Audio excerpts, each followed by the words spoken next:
Hey, Matt, I want to know if a Breeders' Cup Classic winner can come from the turf. We'll talk about the Woodward. We'll talk about the Breeders' Cup a whole lot. What else this week on HorseCenter? I think, Brian, we're going to go through the Breeders' Cup races on the Saturday card and give you winners for the November races right here in the beginning of September.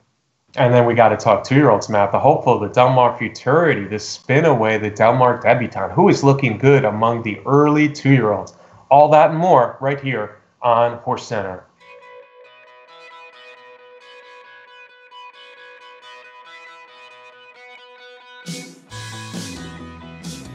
Welcome to another edition of HorseCenter, everyone. I am Brian Zipsy, and as always, I have the terrific pleasure of being joined by my co-host to the East Coast. That's Matt Schiffman. How are you today, Matt? Brian, I guess I'm terrific. I'm terrific because I'm doing the show with you. Oh, aren't you a sweetheart? Hey, Matt, enough of the niceties. Let's get right down to business here. Let's start with last week's biggest race, the Woodward. It was Saturday of Labor Day weekend. And Matt, before we watch the replay of the Woodward, I'm going to ask you one question. Can a turf horse win the 2018 Breeders' Cup Classic? Well, Brian, I think this year we're going to have a couple of them in the field, so I guess there's a chance of it. And it's interesting you bring that up. I did an article on Horse Racing Nation this week, and part of it was talking about this. I don't know if we can call it a phenomenon yet or a trend yet, but with Catholic Boy winning the Travers Turf to Dirt and now Yoshida winning the Woodward Turf to Dirt, are those two victories an anomaly, or is this going to become a trend in racing? Well, one of the most successful turf to dirt transformations in American racing history, Matt, of course, was the Great Cigar. I know you were a big fan, and he was trained by Bill Mott. Bill Mott did it again Saturday at Saratoga when Yoshida, a son of Heartscribe, grandson of Sunday Silence, the great Sunday Silence, and out of a mare who was a really good dirt horse, pretty fast dirt mare named Hilda's Passion. So Yoshida had a lot of dirt breeding, but in 10 starts, he had never run on dirt before, Matt. They used the Grade 1 Woodward as his coming out on dirt party, and I'd say it worked out pretty well. It sure did. Bill Mott's pretty good at it. Remember, he did it last year similarly with Good Samaritan, who hadn't been on the dirt either and went on to take the Jim Dandy. It all seems to make sense to me, Brian. American horses do the vast majority of their daily training on the dirt, so it's not like they never set foot on the main tracks. The turf is a little kinder to them, so it's an interesting phenomenon. It was interesting that both of those horses, Catholic Boy and Yoshida, won their races at very similar odds. One was 6-1, one was 7-1. So racing fans didn't discount it, but they didn't embrace it either. Hey, it's interesting. Yeah, and this was a good performance by Yoshida. Bill Mott had been saying that he's been wanting to try him on dirt. A really good-looking horse, like I said, lots of dirt in his pedigree.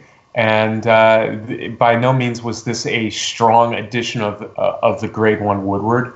The Woodward this year was more about depth than it was about top-heavy talent. There was no Accelerate. There was no Diversify. There was no, of course, West Coast. So the best older males in the country weren't there. But on the other hand, it was a solid field of solid horses, and Yoshida rallied wide. He even gave a little bump coming out of that far turn, spinning out of that far turn, as Phil George F. used to say, Matt, to Gunavera, the post-time favorite. And he went on to win pretty convincingly. I guess it was a couple lengths. And Gunavera rallied late to get second. But Yoshida was clearly the best horse in this Woodward. And, as a dirt debut, it sets him up well. I guess they were considering the Breeders' Cup Mile, but this race sets him up well for a run in the Breeders' Cup Classic. Sure, why not? And boy, did those horses go wide coming out of the final turn. They were splayed out there 7, 8, 9 wide, and Gunavera way, way, way out wide. It kind of was a reflection of the quality of the field, that so many of them were kind of trying to do the same thing. And again, Gunnevera put in his usual move that we're used to seeing him run at Saratoga. Yeah, Gunnevera and Saratoga, clearly he likes Saratoga, but Gunnevera's done this a lot, where he's made good runs. Sometimes he wins, sometimes he doesn't, but he is just a nice, consistent rallying horse who I think, second race back off a layoff, ran a very good race. Seeking the Soul, unfortunately, kind of threw in a clunker. He was a little closer to the pace and didn't have much for the stretch. One of the Brad Cox horses held on well. Rally Cry, who I thought might be my long shot if he wasn't out in the 14 hole, he stuck around a little bit, but Yoshida was best. Gunnevera, yeah, he didn't probably get the early pace he wanted, nor did he get the best of trips. Like I said, Yoshida bumped him a little bit. Yoshida was 6 or 7 wide. Gunnevera probably ended up getting close to 10 wide coming out of that turn. So I think both move forward, and both are horses to watch for the Breeders' Cup Classic. Getting back to my original question, Matt, can a turf horse win the Breeders' Cup Classic? The answer, of course, is yes. We've seen so many horses run well in the Breeders' Cup Classic that had been primarily turf horses before. Saki and Giants Causeway, of course, gave Tiznow all he wanted. And Arkang, let's not forget Jerry Bailey's 130+ to 1 shot, who won the Breeders' Cup Classic years ago in his first try on the dirt. This year, you mentioned Yoshida and, of course, Catholic Boy, the famous winners of the Woodward and the Travers. But let's not forget about Thunder Snow, Matt, who's run several times on dirt already, but he's primarily a turf horse as well. Yeah, I agree, and I think we'll maybe talk a little bit about a couple of those horses later on in the show. There you go, Matt. That's the Woodward Yoshida's Dirt Coming Out Party.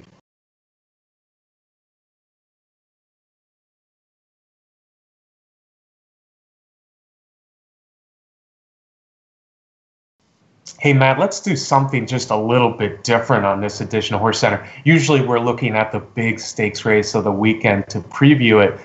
Kentucky Downs has some nice stakes races all weekend down in southern Kentucky, but there was no stakes race that really stood out to me this week. How about we start talking Breeders' Cup, and let's have a little fun with it. Matt, are you up for that? I'm up for it. We've been talking about it already, so let's do it.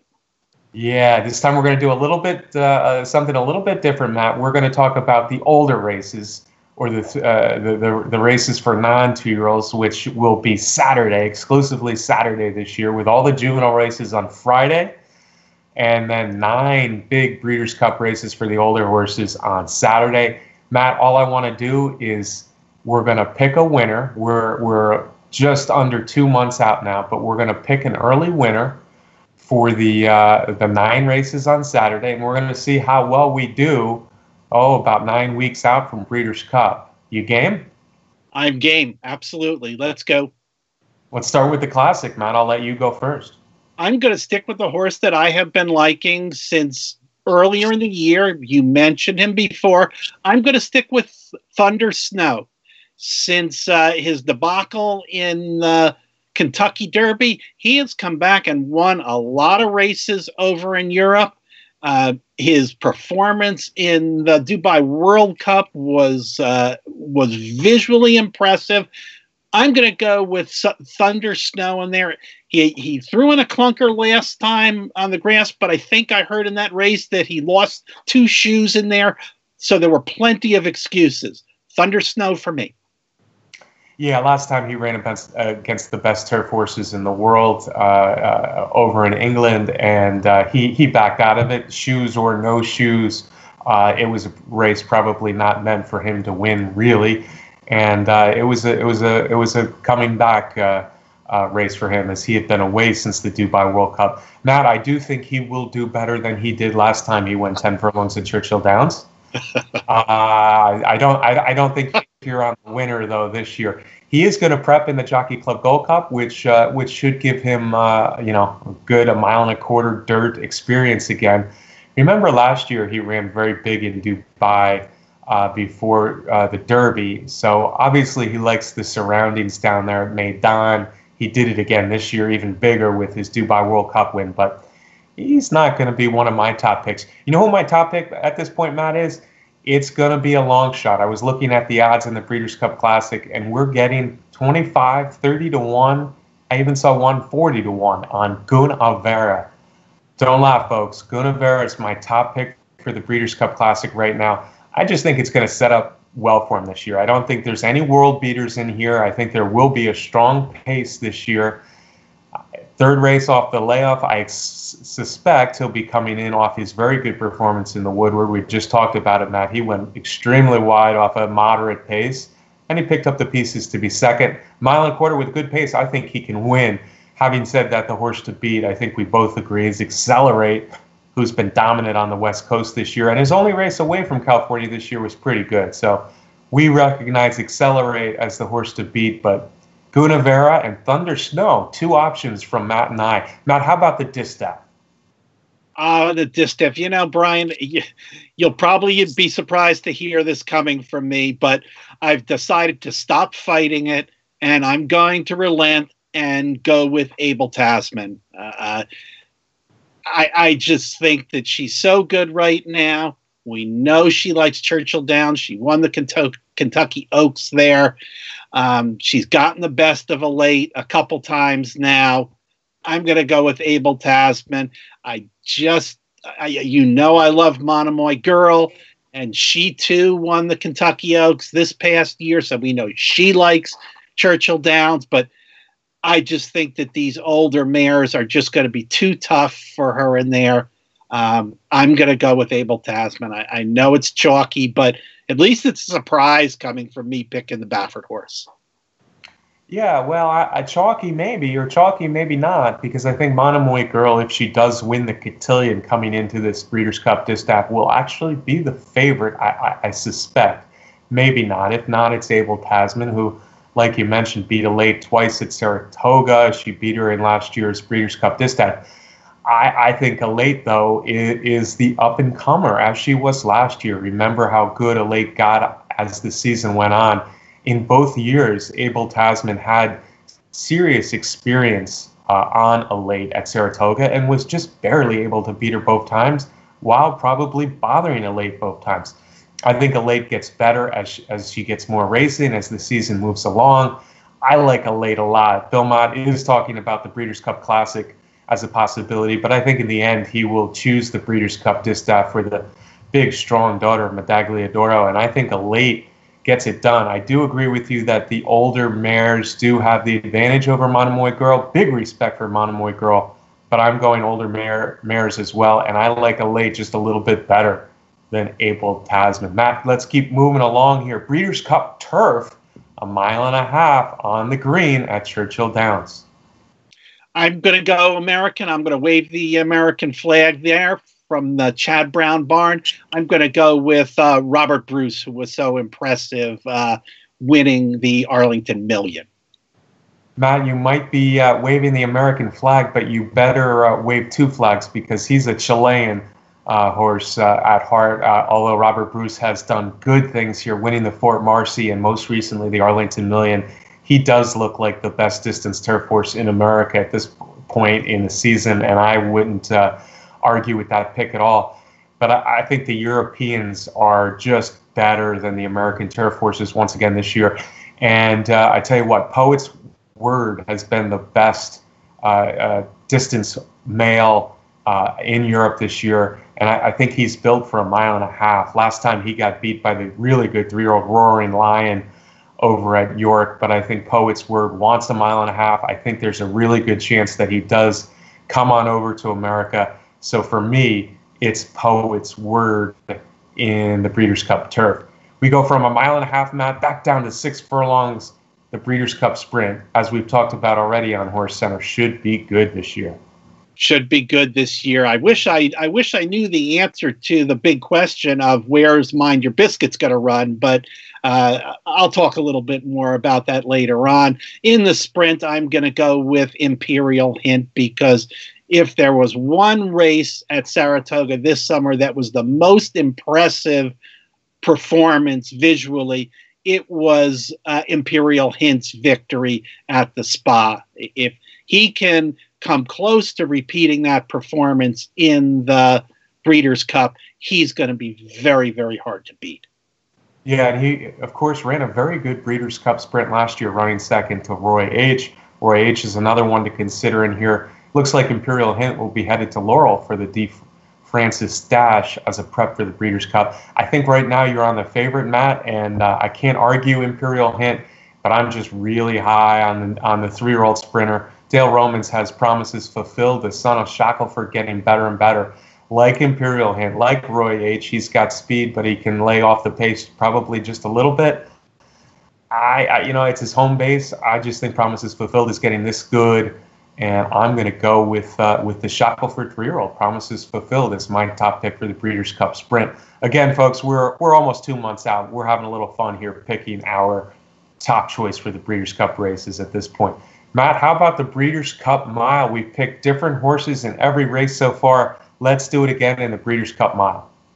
I don't know if that's going to be the case with this Turf Mile, Brian.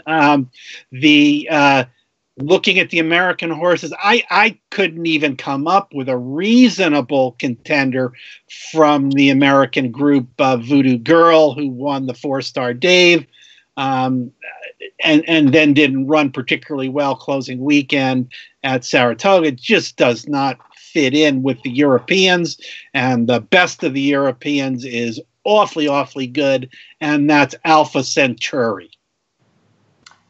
Absolutely, Matt. I'll give you an American contender because I think Oscar Performance, that Arlington Million, was a draw line through it race. He was way outside. He never got a chance to really get near the lead or get comfortable early, and then the jockey pretty much pulled him up because he was worried that he wasn't completely healthy. I think we'll see Oscar Performance, the good Oscar Performance, back, and I think he might be the best American middle distance horse this year.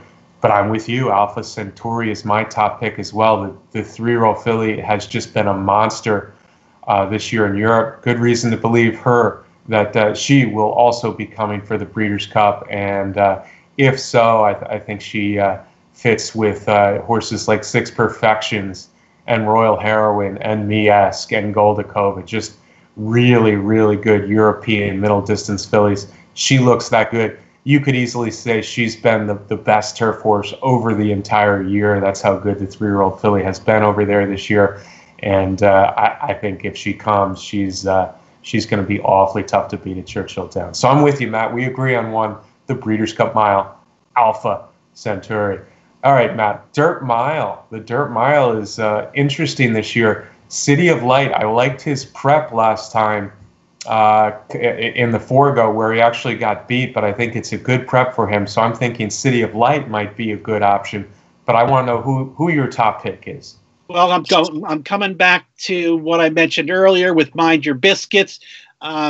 If I was the owner, if I was the trainer, this would be the race that I select for Biscuits, the Dirt Mile, which is 1 turn at Churchill Downs. I think it's a perfect fit for Mind Your Biscuits, combining his sprinting talents and what we saw from him earlier in the year in the Whitney. I'm going to pick Mind Your Biscuits at this point. If Mind Your Biscuits goes elsewhere, I don't know. I wouldn't mind seeing Dale Romans put Promises Fulfilled in this spot.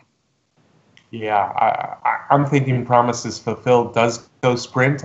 As you know, he's my top pick. And I think you're right about Mind Your Biscuits. I think this is the spot that makes most sense. 1 mile, 1 turn. He should have a good pace to run at. He won't be my top pick, though. I can't look past Catalina Cruiser. John Sadler hasn't had big luck in the Breeders' Cup of late, and I kind of picked against Accelerate in the Breeders' Cup Classic. But this horse looks like a young horse of really big talent. Well, he's 4, but he just hasn't raced a lot. Has done everything asked of him. I like the fact that he's been 1 mile and a 16th, and they dropped him back down into a sprint. Just looks like a really, really serious animal. You know, a lot could come down to the pace of this race. If Catalina Cruiser can cruise along early without that much to worry about, I think he becomes awfully tough. If it's a hot, contested pace, your pick of Mind Your Biscuits might very well be the one to beat. All right, Matt, let's go filly and mare turf next year. Next, the Breeders' Cup filly and mare turf is 1 mile and 3/8 this year back at Churchill Downs. Yeah, Brian, and I don't know, I may be going on a favorite again here, but it's hard to look at anybody but Sister Charlie, another one of those Chad Brown turf starts. She has just put it all together as this summer has moved along. Phenomenal win out in Chicago to go with the rest of her resume. Sister Charlie for me. Yeah, Sister Charlie is the best American turf horse this year. Of course, the import. She was good when she came over last year at 3. She's better this year. Grade 1 winner at Saratoga, at Keeneland, and now at Arlington Park this year. She's a deserving horse. I too have her as the best, as my top pick at this point. But part of that is because I'm not sure who will come over. I have a feeling that if Sea of Class comes over, that's the really good daughter of See the Stars, who's won a couple Oaks in impressive style. She won at York really, really nicely last week. And I think her trainer thinks, William Haggis thinks that firm turf is better for her. If she does come over, she will become my top pick, but I have a feeling that she will not come over. So therefore, I'm going with you. Sister Charlie. I'll tell you what, 4-Star Crook, I used to be worried about her at the distance. I'm not worried about that anymore. So 4-Star Crook, Sister Charlie, stablemate in that Chad Brown barn, is also one to watch. We got to keep an eye on which of the Euros do come over for this one, though. All right, Matt, fillies and mares. We go from turf to the fillies and mares sprinting. Another interesting addition is coming up, I think, in this one. Yeah, certainly, Brian. And I don't know, here I go again with maybe a surprising pick from me. I'm going with Marley's Freedom. I was very impressed with her performance at Saratoga at the end of the meet. The filly and mare sprint at the Breeders' Cup is 7 furlongs, and she looked great going that distance. I like her move coming off from the pace. It fits the 7 furlongs so well. Yeah, 7 furlongs, Churchill Downs with what promises to be a strong pace. I want to pick a filly that can come from back and really pick up the pieces, and I may end up doing that. Salty would be a really good candidate for someone like that, but unfortunately I haven't seen anything on the work tab. I haven't talked to Mark Cassie lately about Salty, so I don't know if Salty's going to be back. If Salty can get a race in, watch out for her. But I'm going to go with the other Baffert as my top pick right now in the filly and mare sprint. That, of course, is Dream Tree, still undefeated. And, Matt, I'll tell you what I like about Dream Tree. She has beaten good horses. She beat 2 photo finishes. She beat Midnight Basoo last year. After a long layoff, she just powered by Mia Mischief, a really talented 3-year-old filly sprinter last time in the Prioress. I think that was a big performance. Dream Tree, I think 7 furlongs fits her well too. So for me, I think you're on the wrong Baffert. They might end up being the 2 favorites. You say Marley's Freedom. I say Dream Tree. Let's finish this Breeders' Cup early picks off, Matt, with the Turf Sprint, and this might be the hardest race of all to pick this far out.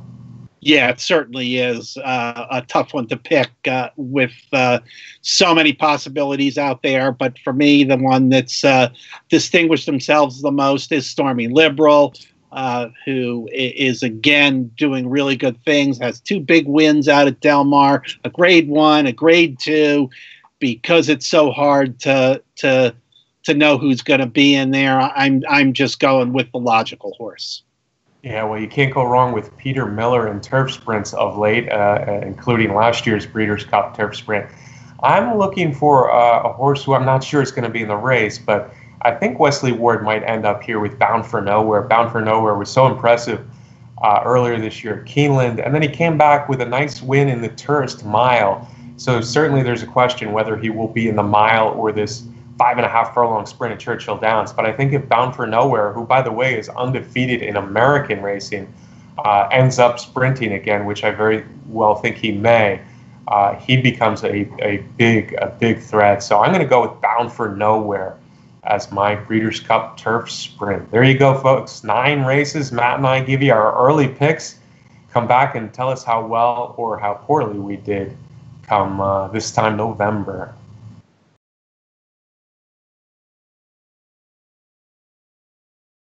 Now, we did not dive deeply into Breeders' Cup Friday this year, the 2-year-olds, but let's start talking about the 2-year-olds. We had some big races for the colts on Labor Day, Monday, out at Saratoga. It was the Grade 1 Hopeful. A lot of great horses over the years, Matt, have won the Hopeful. Did we see anything great in this year's edition? I think we saw some interesting things. I mean, it's getting so much tougher to pick a winner in this in the juvenile division and the juvenile filly division, because these horses are racing so little heading up to November. 2-3 races tops is usually the case, but in the Hopeful, it was a bit of an upset. Mucho for Bill Mott was the favorite, but it was a horse shipping in from Monmouth Park, one of our favorite tracks, Brian, for trainer Greg Sacco, who won his first Grade 1 race with Mind Control. And Mind Control won the Hopeful. He looked really good doing it. Mucho ran second, was not embarrassed by any means. I don't think there's any reason for fans of Mucho to be discouraged. Let's remember, that the winner of the Juvenile last year was Good Magic, who came into the race not off of victory. So Mucho, Mind Control, both worthy candidates for the Breeders' Cup. Yeah. I think I'd go as far as to say the top 3, Matt, because that handsome gray horse from the Asmussen barn, Nitrous, was out there early too with Mind Control. Mind Control getting the rail with Johnny Velasquez. Mind Control proved to be a little bit better late. Mind Control had a little bit of experience in that he ran against Call Paul, who's one of the best 2-year-olds in the country, at Delaware in his debut. Then, as you said, he went to Monmouth and won nicely. This was his 3rd race, and that might have been the difference here late, but a very brave performance by Mind Control. Son of Stay Thirsty should be able to stretch out a little bit more. So he's a horse who moves right up near the top of the list among the 2-year-olds. Nitrous, as I said, I think he could get better off this performance in the Hopeful, who kept Mind Control busy most of the race and then faded to 3rd.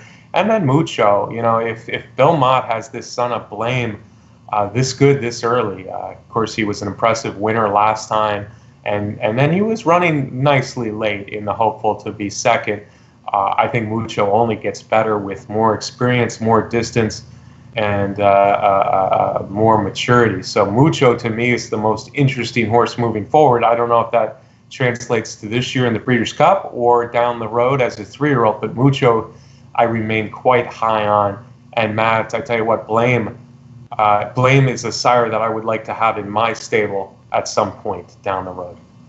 Yeah, that's for sure. I'm going to throw in a couple of less experienced horses that ran in New York, that ran at Saratoga this summer. One of them is Network Effect for Chad Brown, who had a big victory in his maiden special weight. He's by the sire Mark Valesky. And Bill Mott's got another one in Unionizer, who is a Union Rags colt that broke his maiden at Saratoga, came back and won the Sapling at Monmouth Park the other day. So putting together a little bit of experience in there for that Union Rags colt.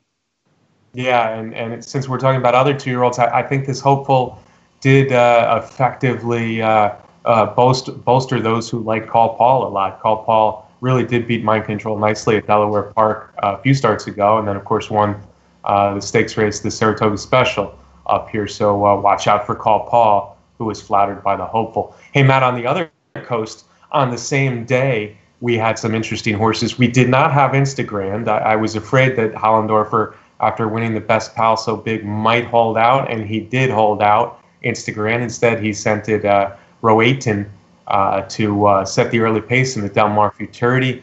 But the favorites were a pair of Baffert colts, and the other Baffert was the one that won this one. Yeah, Brian, you talked about the other Baffert phenomenon when we were doing our Breeders' Cup picks, and it was not Roadster, the horse that maybe he had been hyping a good bit more than the winner of the race, but Roadster kind of didn't show up in the race. To me, watching it, didn't look like Roadster was digging in and was going to give a big effort, and that's how it turned out. And it was the other Baffert, Game Winner, ridden by Mario Gutierrez, which was a little bit of a surprise also, that got the win. Yeah, let's talk about Roadster too, because he did come attached with all that hype, and he looked so impressive in his maiden win. Mike Smith was high on him, as well as Baffert.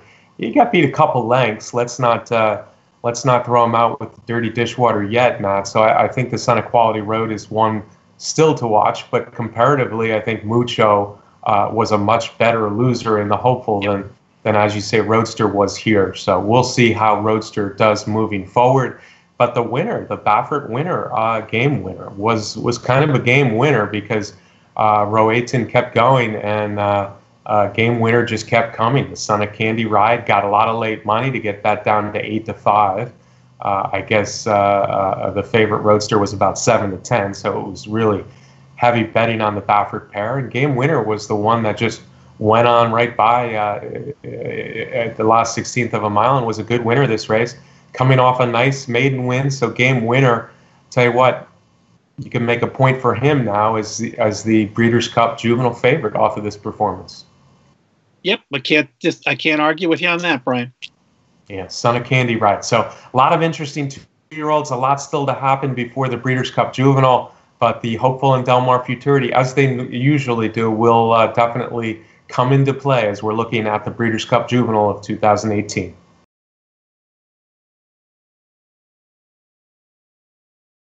All this talk about the males, Matt. What about the fillies? The 2-year-old fillies were at it this weekend as well. It was Saturday at Saratoga and Del Mar. Saturday we saw the Grade 1 spin away, and there was a bit of a surprise. There certainly was in there. Gary Contessa, who is never afraid to put his horses into races on the New York circuit, got a big win with Sipicon Harbor, who is named after a body of water out by Cape Cod. Daughter of Orb made a big run to win the spinaway at a big price, giving Contessa a horse that looks like will appreciate more distance. Yeah, why not? She's a daughter of Orb.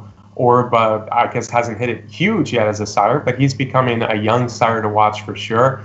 And this could be his best one yet. Sipicon Harbor, tell you what, she was 16-1 off a 17-length win.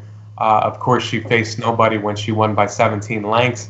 And Contessa thought he had a turf horse in the barn early on. She ran her first race of her career on turf, a losing effort, before romping at the spa and then coming back to really mow them down late in the spinaway. Yeah, she does give the indication of wanting more distance, Matt. So Sipicon Harbor for me, I don't think we're going to see her at 16-1 anytime soon. My top pick was Restless Rider, who ran a good enough race, but really never quite looked like a winner, or never quite looked as good as she did at Churchill Downs. But her second in the spinaway, in a big field here in the spinaway, is enough for me to like her moving forward and coming back to the racetrack that she obviously likes, Churchill Downs. And then I think we have to mention Chasing Yesterday, who went off the favorite off a big maiden win, the half-sister of American Pharaoh. But she faded pretty badly to finish 7th in here, Matt. Yeah, that's for sure. She was never in contention. Again, I want to throw in another name of a 2-year-old who had a big maiden win, and it's another one from Chad Brown, who has really done big things with 2-year-olds this year. That's a filly named Feedback, a daughter of Violence, who won her maiden by 8 lengths at Saratoga. I think she's one for the folks to watch also. Absolutely, and Violences seem to be running, and Feedback was most impressive at Saratoga. Sipicon Harbor, though, is the spinaway winner, Matt. Same day, a little bit later, out in California, the Del Mar debutante. Bellafina wasn't shown a heck of a lot of respect considering what she'd done on the past performances for Simon Callahan, but she did it again in the Del Mar debutante. Yeah, good for Simon Callahan. Everybody expects it to be the Baffert horses or Hollendorfer horses that string together big wins, but it's Bellafina, a daughter of Quality Road, who now has 2 graded stakes wins on her resume, a grade 2 at Del Mar, and now followed up by the grade 1 in the Del Mar debutante. Good-looking horse heading into the Breeders' Cup Juvenile fillies. And yet another Quality Road. We're seeing a lot of Quality Roads doing well out there, and especially the fillies.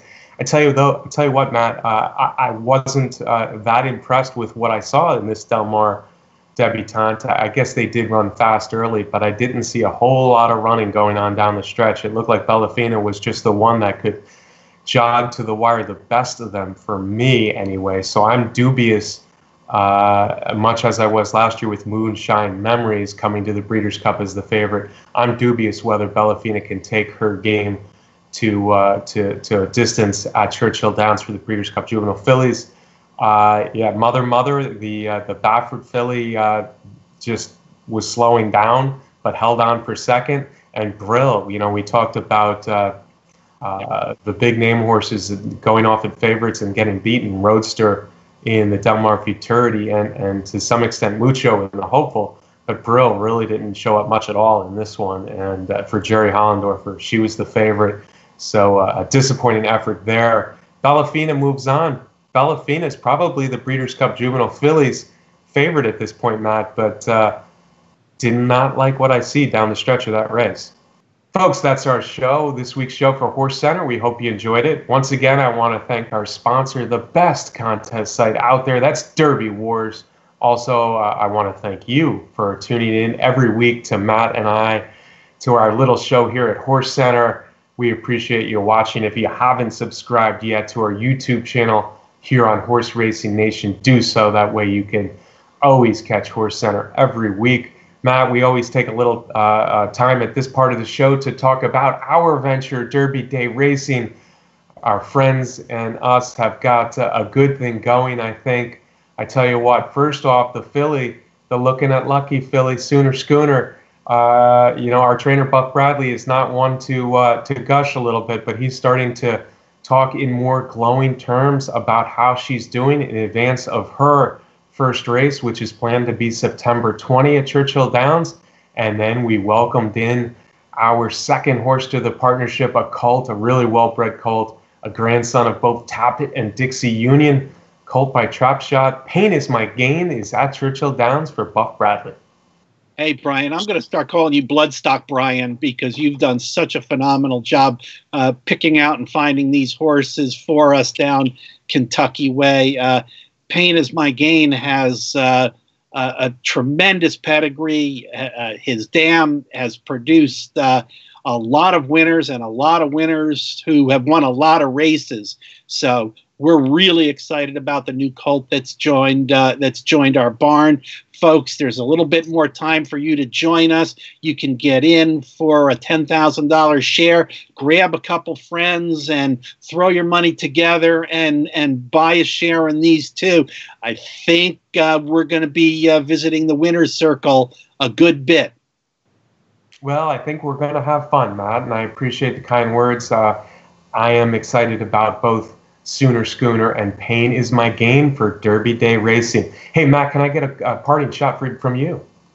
Absolutely, Brian. As always, I want to thank the fans for watching the show, and I want to thank Brett Workman for putting together our HorseCenter. And if the rain holds out just a little bit, I will be visiting Kentucky Downs this weekend for some great turf racing, so I hope to see some fans of HorseCenter there. Thank you for watching. We'll see you next week right here on HorseCenter.